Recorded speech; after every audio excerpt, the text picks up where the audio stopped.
I'm a huge characters guy when it comes to video games, or any kind of story really.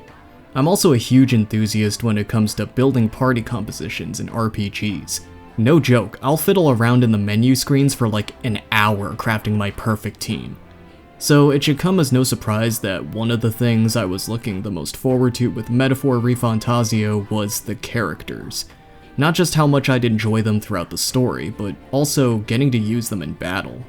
Now that I've played the game for myself, I gotta say, the game does not disappoint. Out of all the characters though, my favorite has got to be Eupha. This girl rarely left my party after I got her.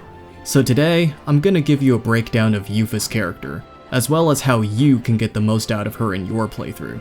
This video will contain some spoilers starting around Eupha's introduction to the story, but the bulk of what this character has to offer will be preserved for you to experience on your own. First, let's get to know Eupha a little bit. For context, your party ventures to Virga Island to retrieve the Lance of Dracodios, a relic that will help you in your race for the throne. You meet Eupha in the depths of the Dragon Temple near the island. Eupha is the current priestess of the Mustari tribe. The Mustari people have a third eye that allows them to sense Magla. Think of Magla as a form of magical essence.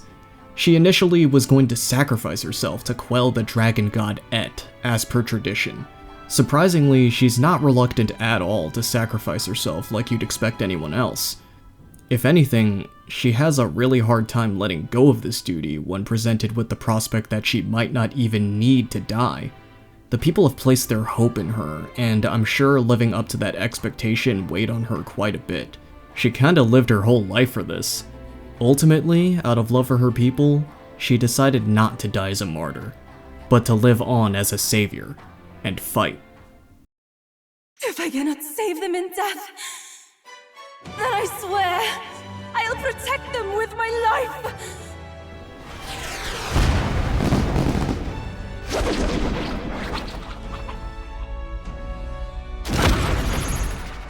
What I enjoy so much about Eupha is that her character is focused around differing beliefs and cultures meeting each other. The people of Mustari are often ostracized on the mainland of Euchronia for not conforming to the state religion of Sanctism. As such, Eupha isn't very familiar with mainland customs or culture. People may often find her questions about everyday things a bit strange or even offensive sometimes. Although personally, I find it physically impossible to be mad at this girl. She's also a little too pure and innocent to recognize when she's being swindled. Likewise, the inverse is true for you, the player. You can learn quite a bit about the Mustari people from Eupha, as well as other Mustari people you can find around Euchronia.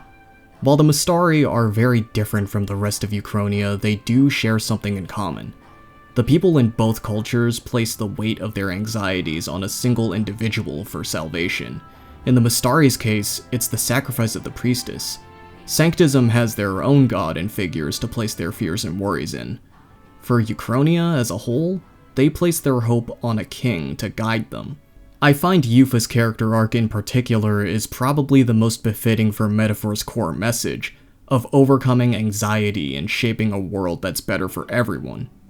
Eupha has a curiosity for learning the customs of the mainland. Despite being of different faith, Eupha is more than open to learning about the beliefs of Sanctism, as you'll see upon progressing your bond with her. There's this really wholesome moment where Eupha offers to teach a little Sanctus girl a ceremonial Mustari dance, while also learning the core tenets of Sanctism. It's a good demonstration of cultural exchange, tying into the game's themes I mentioned earlier. Her interest is demonstrated even further in the book she brings on board the Gauntlet Runner, How to Walk Outside the Island. She's marked and written notes throughout the book, and you can tell which parts of it were especially of interest to her. Reading this book can also help increase your tolerance stat. You can even participate in one of Eupha's practices by praying at the altar she also brought on board. Take advantage of this to raise your imagination stat. You can even help cook her brother's favorite soup, Almighty Golden Stew. This can be used in battle as an item to buff attack, defense, accuracy, and evasion by one stage. It does have another good use though. You can give this soup to Eupha's brother Edeni on Virga Island to clear up the weather of one dungeon for a few in-game days.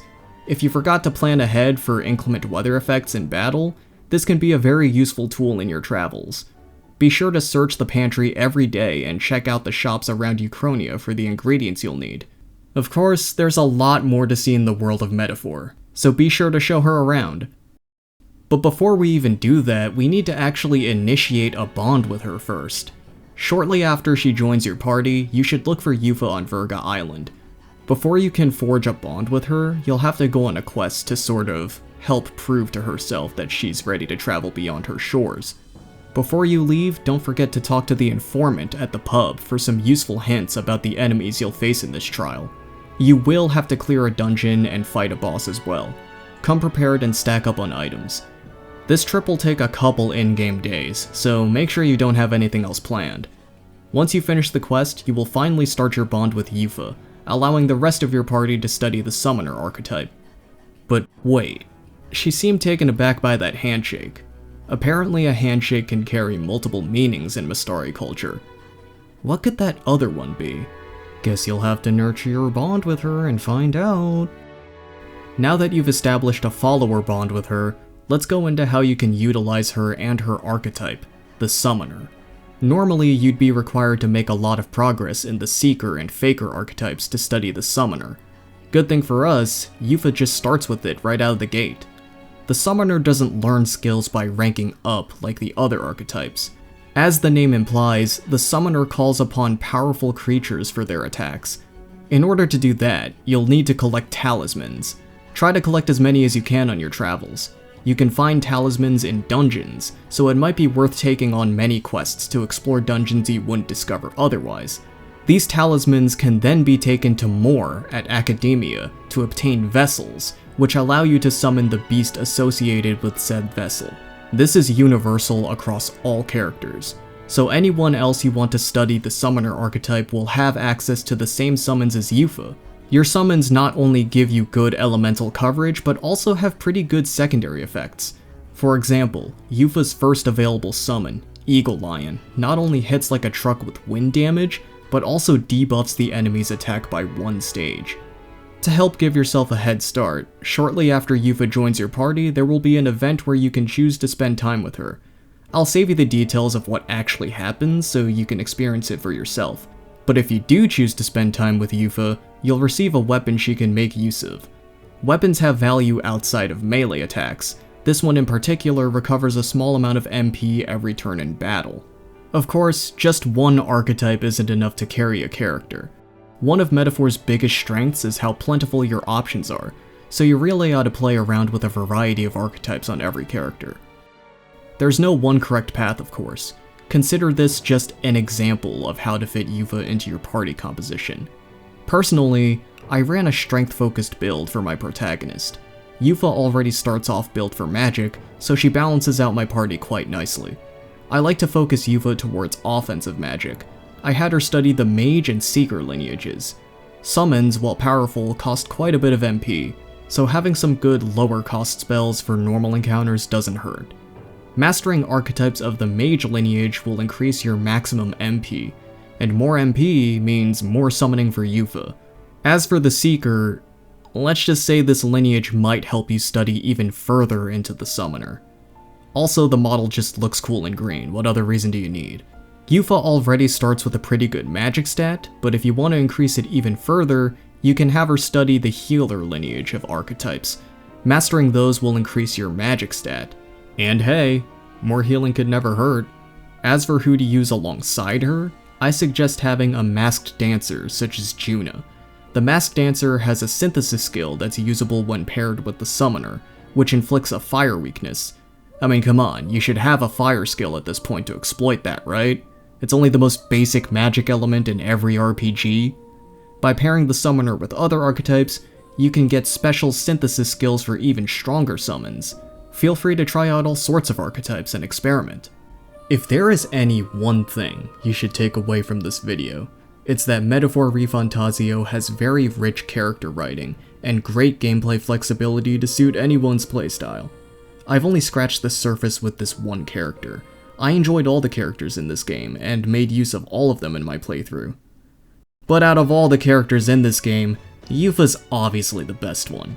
Didn't you know? She ranked first in Atlus's popularity poll. The will of the people has been made clear. She may not be in the race for the throne, but she's certainly won the hearts of the fans. So if you want to experience more of Eupha and the rest of the game's fantastic cast, I highly urge you to play Metaphor ReFantazio for yourself. The game is available right now, and if you're on the fence, there's a demo you can try out for free. You can find out more through the link in the video description.